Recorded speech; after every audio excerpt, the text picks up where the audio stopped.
I'm not ashamed to own my Lord, nor to defend his cause. Maintain the honors of his word, the glory of his cross. Good morning, everyone.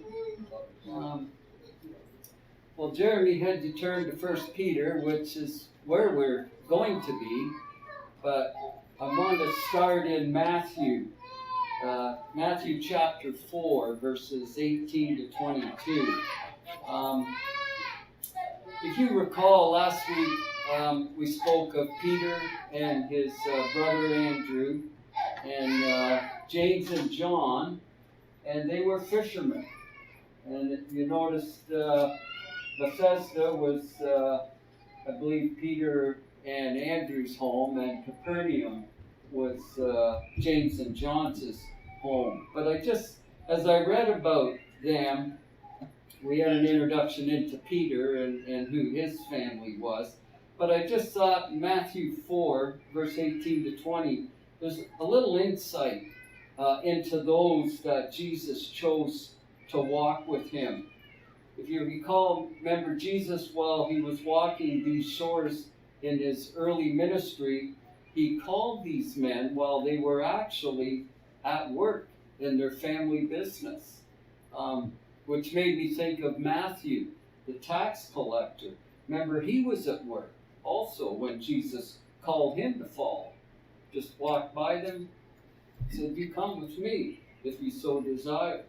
And I kind of wondered if there was a thought there that maybe we should see that no idle or lazy person can be a Christian. I just thought of that myself. You might not agree, but when I read this passage in verse 18 in Matthew 4, and Jesus walking by the Sea of Galilee saw two brothers, Simon called Peter and Andrew his brother, casting a net into the sea, for they were fishermen. Then he said to them, "Follow me, and I will make you fishers of men." They immediately left their nets and followed him. Going on from there, he saw two other brothers, James, the son of Zebedee, and John, his brother, in the boat with Zebedee, their father, mending their nets. He called them, and immediately they left the boat and their father and followed him. I wondered, what can we take from Jesus choosing fishermen? I found that interesting. Andrew and James and Peter and John, they were all stable business class men. And their families had servants working for them. Yet later on in the New Testament, some of the more learned doctors of religion called them unlearned and ignorant men. This taunt was usually expressed by the so-called doctors of religion, wasn't it? When one would disagree with them. And I thought about that. These men, as I said last week, had already heard Jesus' teachings now for maybe a year. Okay? And we see they were willing to give up their livelihoods and follow Jesus. And herein, I thought, lied an interesting point for us. These men didn't lay aside their nets. They changed them. They simply changed them. And if we dig deeper into that, we'll see that Jesus saw some similarities, I believe, between these fishermen and soul winning. If you think about it, to succeed in fishing, if you're a fisherman, I'm not. I remember my brother-in-law quite surprised that living on the edge of a canal, of a river, I'd never fished in it. And I said, "No, I don't have the patience for fishing. I love kayaking and canoeing, but I can't sit with a rod," which he found kind of interesting. But to succeed in fishing, skill is required. Okay? It's needed in baiting your line, in casting, in reading the water, and patience and perseverance is essential. And with Peter and Andrew, James and John, cooperation is also helpful. And methods in fishing vary with conditions, and results cannot be accurately predicted, showing that an attractive bait is absolutely necessary for fishing. And a fisherman provides certain baits to attract certain fish, and all these skills are necessary in fishing for man. When we think about it, we should seek to entice the attention of others using an attractive and intelligent presentation of truth as is humanly possible. We need to be ever on the look for different ways to draw people's attention, but in case you're thinking with a more liberal stance, remember we can't compromise the truth. We have to present the truth. But there is ways that we can attract people's attention. And as I thought about Peter, also Peter has been scrutinized perhaps more than any other man or woman in the Bible. And I thought about that. A man's character, changes throughout his lifetime. Our characters change. And most dramatically, when a man's soul is converted to Christianity. And Peter, as we know, was always an aggressive man as a young disciple. Recall that he cut off Malchus's high priest servant's ear. Remember that? But by the time Pentecost came around, he was still a man of action. But some radical experiences, including the baptism of the Holy Spirit, had given Peter new passions and a more mature vision, so that now, the man that we're going to study and his book, he's become a powerful preacher and a courageous leader, ready to teach and defend New Testament Christianity. Remember, the Peter of the Gospels is a different character in the book of Acts. And now from his two epistles, we find out what kind of man he is now in old age, and what kind of people we ought to be as forgiven sinners. And so I just thought I'd put that in before we get on to our next slide. So just some thoughts. But as for the title now, we're asked, to whom is the first epistle of Peter addressed?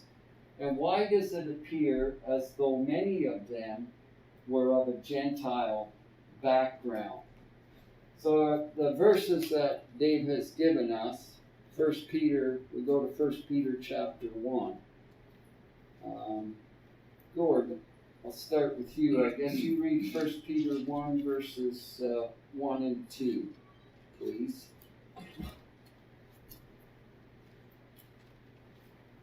First Peter 1 and 2. Peter, an apostle of Jesus Christ, to the pilgrims in the dispersion of Pontus, Galatia, Cappadocia, Asia, and Bithynia, elect according to the foreknowledge of God the Father in sanctification of the Spirit for obedience and sprinkling of the blood of Jesus Christ. Grace to you and peace be multiplied. Okay. Give me one with all the hard words. Well, Jeremy was in his class, so I picked you. But the Greek text and the American Standard Version give this opening address here that Gord just read as the elect who are sojourners of the dispersion. What does that bring to your mind here with Dave's question? remember the Thayer defines this term to mean one who comes from a foreign country into a city or land to reside there by the side of the natives. In other words, a stranger come to live in a foreign land. Cool. What kind of meat? Didn't the persecution of the church cause the gospel to spread? Yeah. So to me, it kind of can be both. Can be like this, where everybody's fleeing persecution, going to other places, residing, teaching, in that. Yeah. So it's like a dispersion. Exactly. Yeah, it's hard. For myself, it's hard to say that there were no Jews included in here or no Gentiles. It could be both. It lends a thought more to, I think, maybe the Gentiles in the next verses that we'll read. But I thought the meaning here is clear that their citizenship is in heaven. Okay?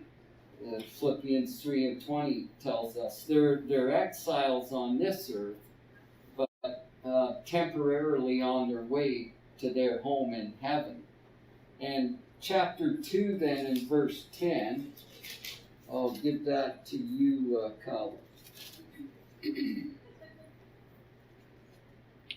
For you once were not a people, but now you are the people of God. You had not received mercy, but now you have received mercy. Okay, who might you think this verse is speaking of? Remember I said it's hard to define whether Peter was writing only to the Gentiles. Jeff? Well, in the Old Testament, of course, the Israelites were considered God's people. So this could be referring to the Gentiles who were not God's people in that sense. They did not have that first covenant. Right. Yeah, exactly. Hosea 2:23, I think this thought maybe came from that verse. But that's right. They weren't the Gentiles. We were never God's people. The Jews were God's people. Of course, they had the choice of remaining with God or leaving, and they chose to depart. But that's never been used in the Bible speaking of us until after conversion, is it? And then chapter 4 and verse 3.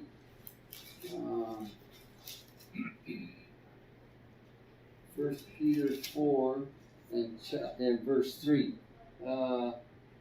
Jeff, I'll give that to you now, please. We have spent enough of our past lifetime in doing the will of the Gentiles, when we walked in lewdness, lust, drunkenness, revelries, drinking parties, and abominable idolatries. Okay, and so who is Peter speaking of there? Do you think? Who's he speaking to, Jeff? Well, I think by the use of idolatries, the Israelites had problems with idols at the beginning, but it seems as if they've pretty much given up attempting to serve idols at some point in time. Right. So this might be, again, referring to the Gentiles, Right. use of idols. Exactly, yeah. And plus the fact that he speaks of doing the will of the Gentiles too, right? So you can kind of assume that Peter's writing to both groups of Christians, isn't it? Gentile Christians and Jewish Christians. And with the map Dave gives us here, this shows the Roman districts in which, as Gord pointed out, were scattered. And this area in this part here is modern day Turkey today, but then it was known as Asia Minor. And Paul preached there, but there's not any record, unless someone else knows of that, of Peter preaching in that area. We don't have anywhere that speaks of Peter being there. So we can presume that Peter is writing to the Gentile and to Jewish Christians. So we move on to our authors section, and remember we gave some scriptural evidences early last week showing that Peter is the author of these two epistles.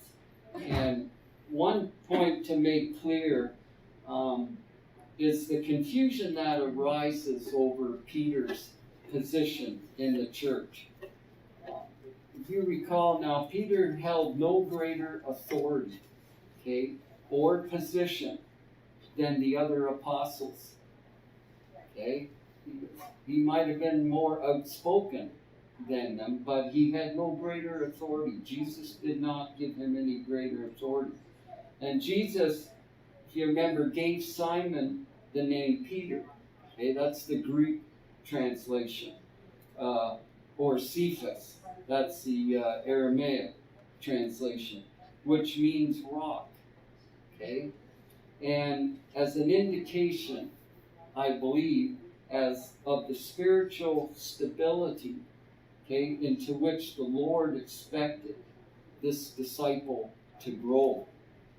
There's thoughts on that Matthew chapter, but remember, Peter is known for his impulsive behavior.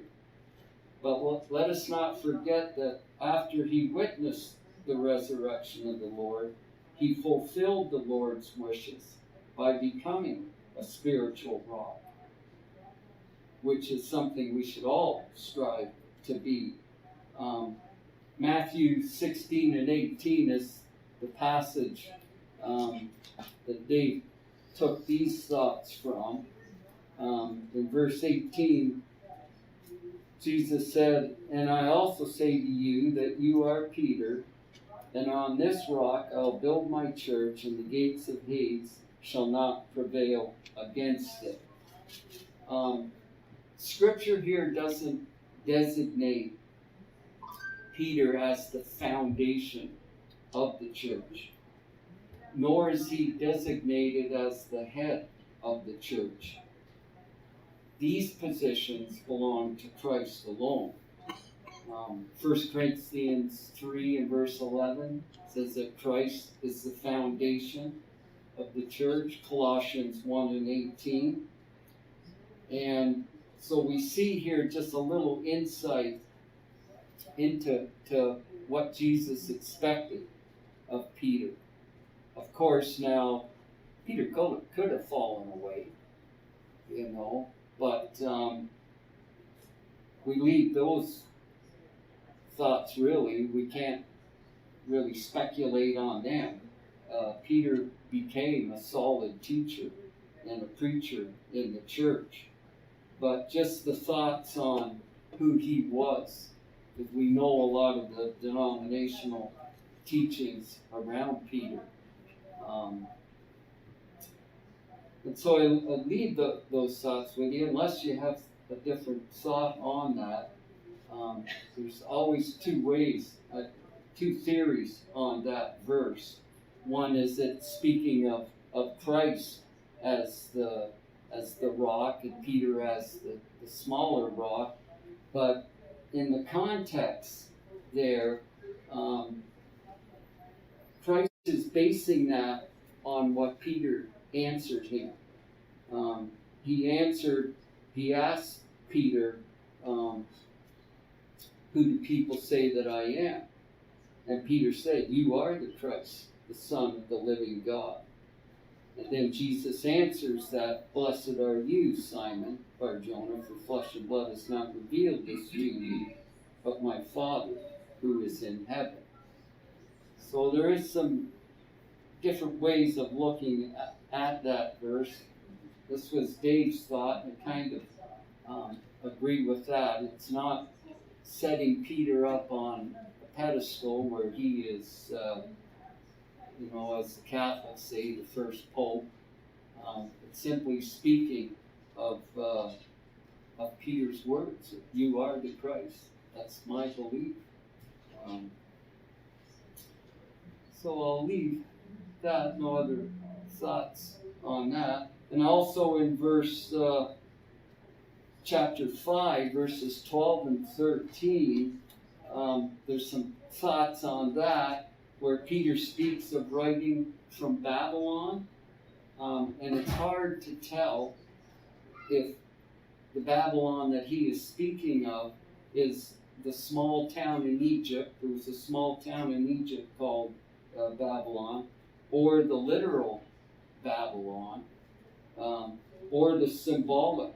It could have been the symbolic name for Rome. That's another use for Babylon.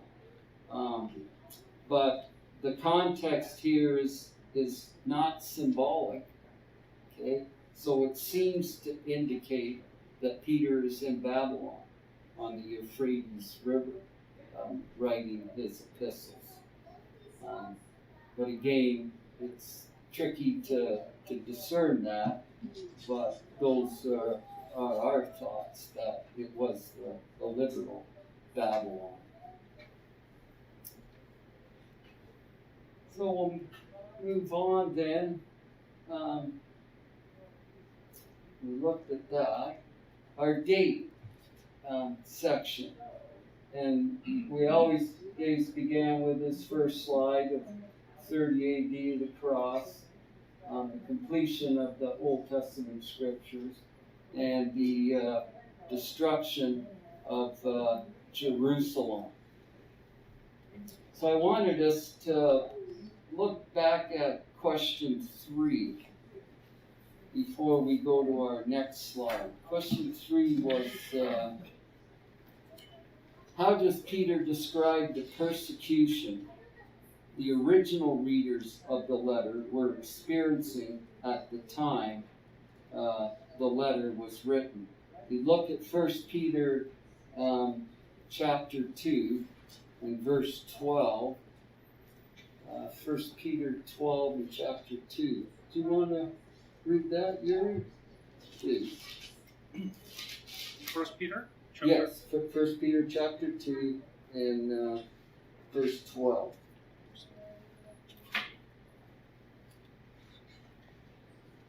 Having your conduct honorable among the Gentiles, that when they speak against you as evildoers, they may, by your good work, which they observe, glorify God in the day of visitation.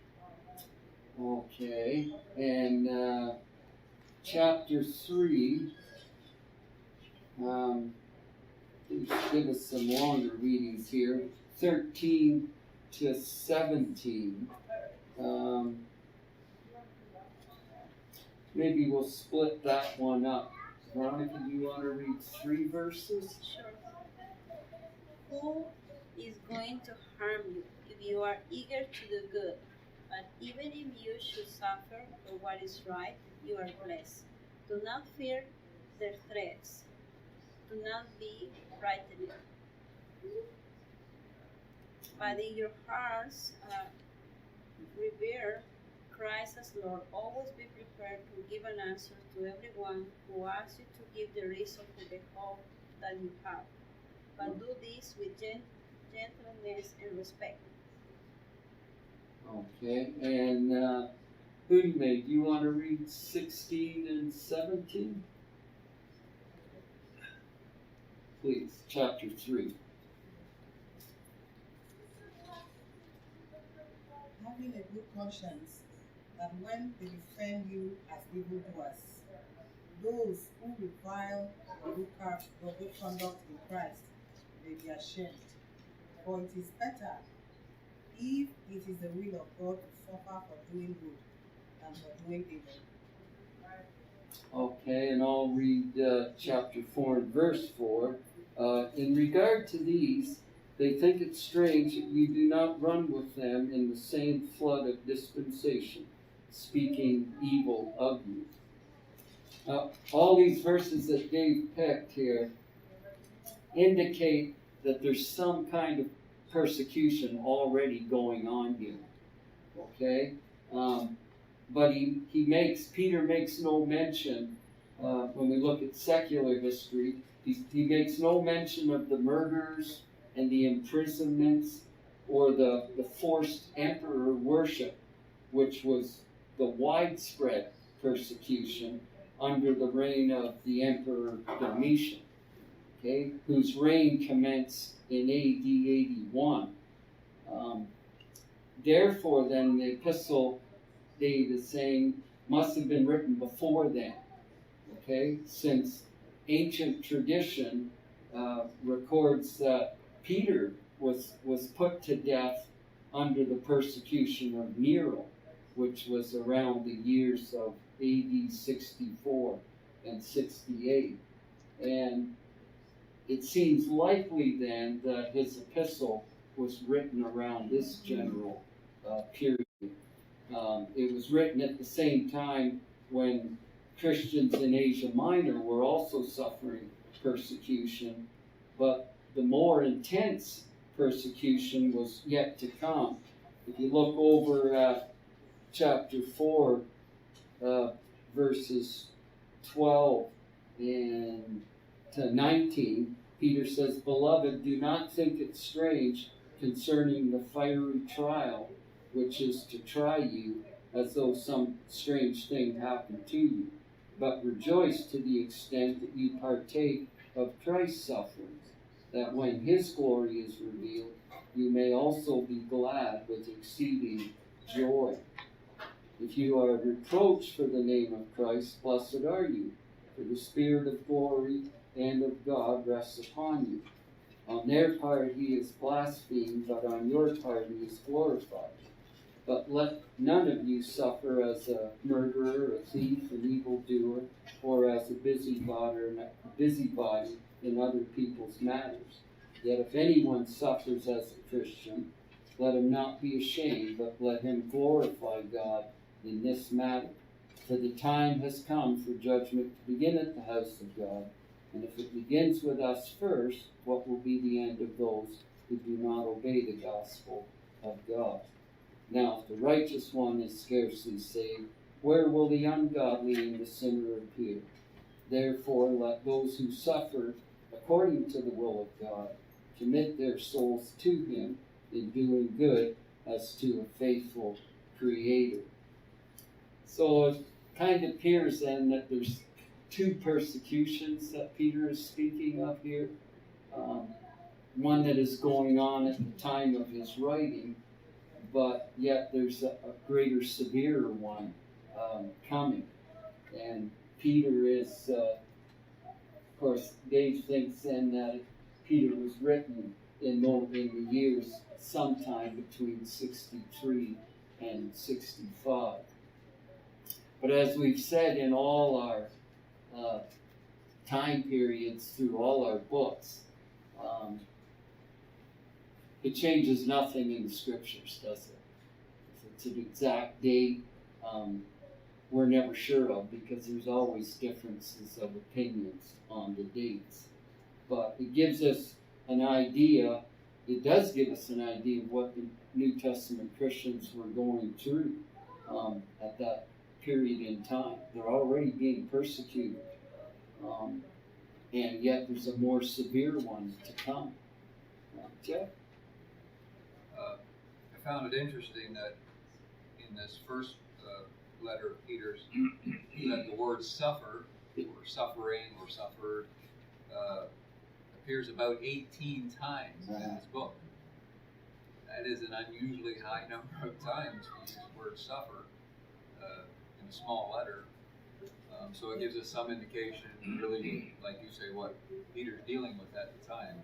Christians having to deal with sufferings and the proper, we see as we go through it, the proper attitude in dealing with sufferings, because they're a fact. Yeah. They were dealing with them, and it will happen. Exactly. Yeah. Yeah, I thought about that, what you were saying, because we enjoy so many blessings as Christians. We enjoy so many blessings in this country that other countries don't enjoy. And I say to myself, I need to be careful of that type of thinking, so it doesn't lead me to think that I'm in some kind of a protective bubble being a Christian. Like, no harm is going to come to me, nothing bad. We hear that in denominational teaching, gospel wellness, they call it, where we're just going to be flooded with all good things. That's not so. The blessings from God are, yes, here upon the creation that He's made for us. He watches over us, but the blessings are the future. No matter what happens to us, of course there'll be hurt and pain to loved ones, but we have a hope of one that can't be matched here upon earth. So we just, need to, at least that's what I tell myself, we need to be careful that we don't take that too far in our thinking. Jeff? No, I was thinking about what you said. The danger is we begin to think that we deserve or we're entitled to, or it's our right to have this safety that we have. It's not. Right. We're blessed with it. It's not our right and title. Not as Christians. Yeah. That's right. That's right. It is, and I think that attitude can attack us because of what we see around in the world around us. So no other thoughts, then we'll move on to the first section and the purpose of 1 Peter, the historical section. And as we were just saying, the Christians at this time were suffering persecution with a greater one on the way.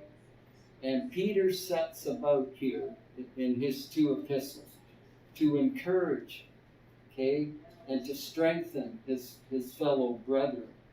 And he challenges them, because it is a challenge, to stand strong in their faith, no matter what has beset us here upon this earth.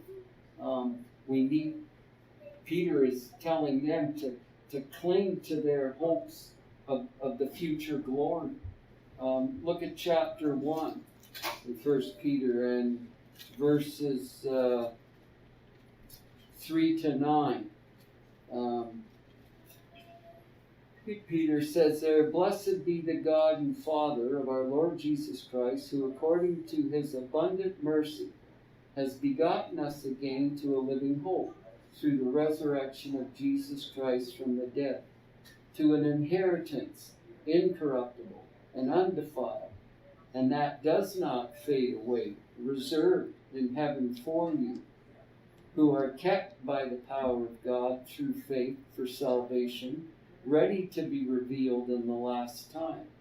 In this you greatly rejoice, though now, for a little while, if need be, you have been grieved by various trials, that the genuineness of your faith, being much more precious than gold that perishes, though it is tested by fire, may be found to praise and honor and glory at the revelation of Jesus Christ, whom having not seen, you love, though now you do not see him, yet believing, you rejoice with joy inexpressible and full of glory, receiving the end of your faith, the salvation of your souls." He's exhorting them here, isn't he, to continue to live in holiness, to live in love and in spiritual growth, even while they're confronted here by a hostile world. And that, when we think about that, he's telling them why. Because look past, Peter's wanting them to look past the environment that we have here upon earth. Look past our time here upon earth to the future. Because if we don't, and the Christians at that time then suffering. It's hard for us to imagine that kind of suffering. Like, we endure ridicule and mockery, those we work with, neighbors, people laugh at us. That's a suffering that doesn't make any of us enjoy that. But the suffering that the New Testament Christians went through, for us to grasp that and then continue to remind ourselves that no matter what, we have to remain holy. We have to look forward to eternity. Otherwise, as maybe some of the Christians at that time, they're giving up on their hope. They're finding other ways around that suffering. How can I avoid this? Especially if it comes to a matter of life and death. How can I avoid that? And the only way is giving up their hope, changing their belief. And Peter is telling them no. He's painting the picture of the future for them. And also, he took the occasion to remind them of submission. Okay? In the face of trials and the suffering that they're going through at this time, submission is a needful tool for remaining faithful. And it kind of leads us into our next question that Dave's given us. How does Peter describe the persecution the original readers of the letter were experienced at the time? Oh, wait a minute, I must be behind. Here we are. How is the theme of submission to the Lord emphasized in the following passages? So we turned to 1 Peter 2. And we'll look at verses 13 to 17. 13 to 17. Maybe I'll come up the front here.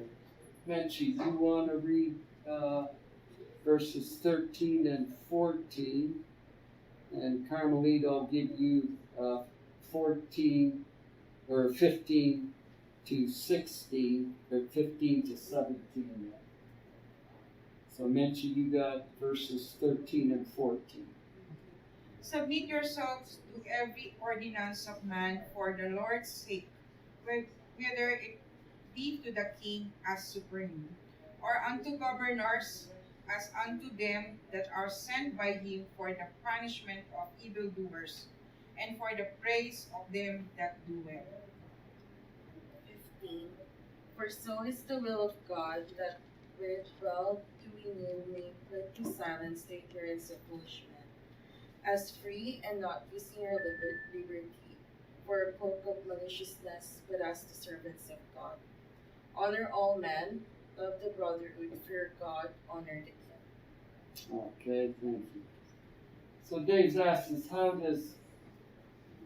how is submission emphasized here in this passage? How do we show submission to the Lord is another way that I put it by reading these passages.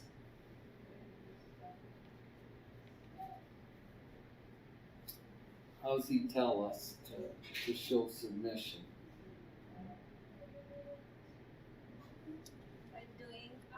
By doing good to anybody. Right, Veronica. Yeah. Yeah, which includes government, doesn't it? We always think of taxes, don't we? We need to pay. We're to obey. Of course, we don't have a king. We're governing prime ministers. We have law enforcement. We're to obey them. Okay? And why? Why are we to obey them? And it goes along with Veronica's think, Jeff? For the Lord's sake. Okay, yeah. We obey the laws of our government, it for the Lord's sake, because that's what the Lord requires of us. We submit to Him, and we'll submit to what He has told us to do. Right. Obey government. Yeah. We're leaving it in His hands, aren't we? We're just simply submitting, no matter what we think. We're leaving that up to God. Also, I thought of our example, too, isn't it? People marvel at the fact that we would not grumble and complain and obey in submission. But that might move them also, though, to ask us why. Why are you guys like that? And then we have an opening there, don't we? Right. And, In Romans 13, yes, let every 13:1. Romans 13. Yeah. Oh. Let every soul be subject unto the higher powers, for there is no power but of God. The powers that be are ordained of God. Whoever therefore resists the power, resists the ordinance of God, and they that resist that shall receive to them damnation. For rulers are not a terror to good works, but to the evil, if thou that then be afraid of the power. Do that which is good, and thou shalt have praise of the same. For he is the minister of God to thee for good. But if thou do that which is evil, be afraid, for he beareth not the sword in vain, for he is the minister of God, a revenger of execute wrath upon him that doeth evil. Yeah, that's a good passage. And there be those that say it goes along with Jeff's thought. No matter who the governing authority is, no matter what is being inflicted upon the people, as long as we obey God and we put our trust in Him, He's in control. That makes me think of Israel. God told them how to overtake the nations when they came into Canaan, and yet how many times did they choose to do it their way? And then their way, they lost in all their battles. But when they left it in God's hands, no matter what, God took care of it. And we need to remember that. Our times are changing. It's not like it used to be, say, 30 years ago. We still have to put our trust in God. We can't take any of this in our own hands, if you will. I'm not ashamed to